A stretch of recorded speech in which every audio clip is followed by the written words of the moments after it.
Hello everyone and welcome back to another episode of Tiny-tastic Talks. Today I wanted to talk about how I cope with my symptoms, and so let's get this thing started. Okay, so as the majority of you know, I have dealt with Ramsay syndrome, which is facial paralysis and shingles in the affected ear. I still have residual effects from that. I also struggle with functional neurological disorder, which came after the fact. I'll be splitting these things into two different parts, first with RHS, then with FND. And for my RHS sufferers, if you experience any type of symptoms that I talk about in my FND section, let me know. And it would be good for you to look at neurosymptoms.org. I can leave the link in the description box below. For those of you that are experiencing symptoms that don't line up with RHS and kind of the after effects of RHS and stuff like that, then maybe this is something that you can find answers to. Okay, so with RHS, I still have an eye twitch. It is reactive to sound most of the time, even to the sound of my own voice at times if it's very sensitive. Sometimes it's also like if I'm in pain, in terms of nerve pain in my head, I still get that occasionally. So PHN, post-herpetic neuralgia. At times I get that inside in my head or in my mouth if I've done too much during the day. If that happens, then I just kind of lay low. I don't talk much because my teeth are killing me, that type of stuff. Now back to the eye twitch, I will show you what I do. I have these noise canceling headphones. They are the Bose Quiet Comfort 25, and yeah, not sponsored. So I bought these back in June, and I thought that I would invest because I wanted something to hold up to being used a few times a week, and so I thought I would invest in a quality pair of headphones without breaking the bank. So I will show you. You just turn this thing on. I don't have a battery in it right now, but it turns green, and then that's when the noise canceling is activated. So I will show you what happens when I play music.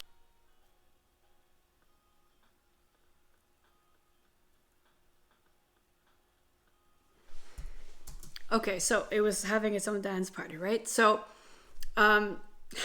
what I do to counteract is I need to engage the muscle here that kind of when you look at something or when you're concentrated, it gets engaged. I have to retrain my brain so that my brain knows that it's not normal for me to have a twitching eye to beats. Okay, so this is what I do.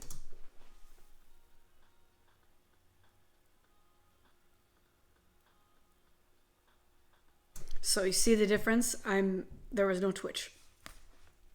Okay, so, and by the way, I had Ramsay syndrome on the right side of my face. My right, your left, basically, and shingles in the ear. So that's that. So that's with the noise canceling headphones. For my hypersensitive hearing, it's called hyperacusis. I made a video about it back in, I think, May. I actually hear double what everyone else hears. That's why I have to wear noise canceling headphones. I could listen to my music louder than I could back in May. I'm still set to see a team of audiologists, but I have yet to be contacted. I use these noise canceling headphones when I go out. I don't use them all the time because in stores it might be quieter, or restaurants some of the time they're able to actually lower the music, and so I'm able to just like have this. So at least I have one ear that's getting normal noise, and maybe I have one ear that is covered by noise canceling. So I just kind of rotate. Eventually one day I hope that my nerves will not be aggravated and that I won't need these headphones on a regular basis. Now we're going to switch to the functional neurological disorder symptoms that I have. I have face twitches that is actually because of RHS. So these things all kind of overlap and intertwine and get kind of messy, which is weird. But when my face twitches happen, like my mouth will go like that or like this, or like I'll be talking totally sideways.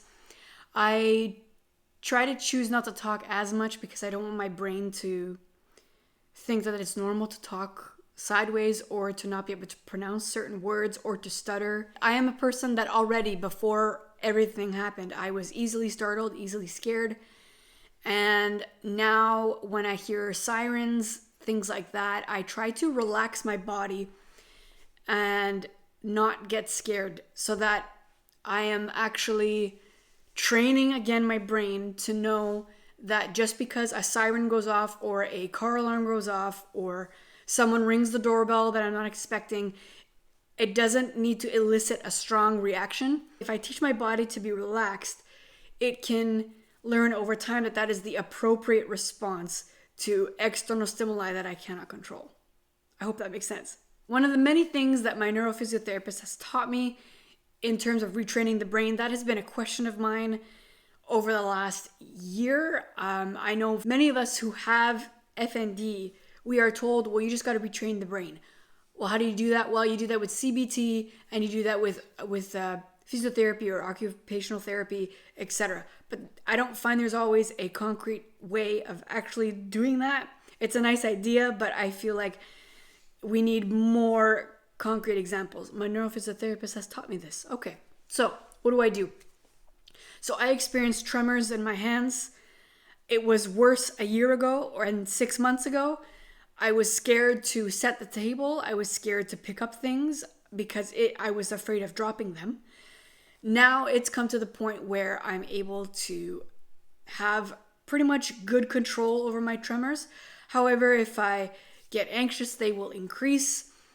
So what I do is I just try to stop the motion as fast as I can, or I tap to get myself distracted on something else, like I tap on my leg, or I do another movement so that my other arm can follow suit, and then the tremor will stop. Or if it's in both hands, I just try to put them down and not move so that my brain, again, is not thinking, oh, shaking is the normal way to respond. If, for example, someone stubs their toe and I'm worried for them, if I'm tremoring, I need to stop the action right when I do that and then regroup and then go back and pick up the item. So that, again, you're training the brain. I have a clip of me stopping my tremor, recognizing that it's happening, and then stopping it. My legs. Once I know that my leg is turning sideways, or I feel like I'm limping, or I feel like all my muscles are contracting from my feet to my lower back, I stop right away. I do not continue to walk in this kind of locked, dystonic penguin type way, because otherwise I am teaching my brain that it's normal to walk like that, and it's not normal to walk like that. So this is what, again, from a professional, from my neurophysiotherapist who has taught me that this is how I retrain the brain when walking. So I need to stop when this is happening, breathe, regroup, and then begin walking normally again. And honestly, it works every single time unless I am very overtired. I also experience sometimes leg weakness where my knees will just kind of give out. I don't have drop attacks, which I'm fortunate to not experience, but I know that some of you do have those types of things. If I'm having one of those bigger attacks with my legs, let's say my tremors are very intense, let's say my face is going all crazy, and let's say my anxiety is just too much, then I need to rest. I need to drink lots of water to flush all the lactic acid out of my system because of my legs not functioning properly, because of my tremors. If I need to cry, I cry when I'm anxious. I don't keep it inside. This week, I've been dealing with some personal issues and my symptoms have increased, but today is not so bad, so that's good. I'm happy because since last weekend, it has not been the case. So I've been doing what I need to do to take care of myself, to just relax, to try to be in an environment where it's less stressful. Also with FND, I struggle with throat spasms at times, either because I'm startled. So again, these things kind of all overlap together, or because I'm very anxious, or because I'm overtired. This is where my soft palate will contract and my tonsils will kind of just, close up. And if that starts to happen along with other symptoms, I lie down, I relax, I do a relaxation exercise. That is what I do for a lot of these things. If, let's say, I'm having a really bad day, I just do a relaxation exercise and I try to distract myself. Anytime that we can lower our baseline, it's a good thing. So, relaxation exercises, talking things out when you need to talk things out. If there are people in your life that don't want to talk things out, well, then forget it. If there are people that make you anxious or have you be more symptomatic, either because of your relationship with them, whether it's family, whether it's friends, whether it's whatever it is, take note of that.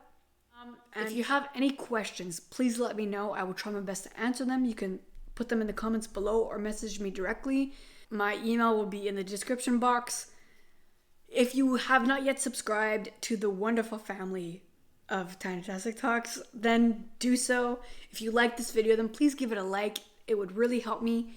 If you would like to see other videos that I've done, maybe you missed me driving for the first time last week, I'll put it up. So, all right, I hope you have a good rest of your weekend, and I'll see you next week.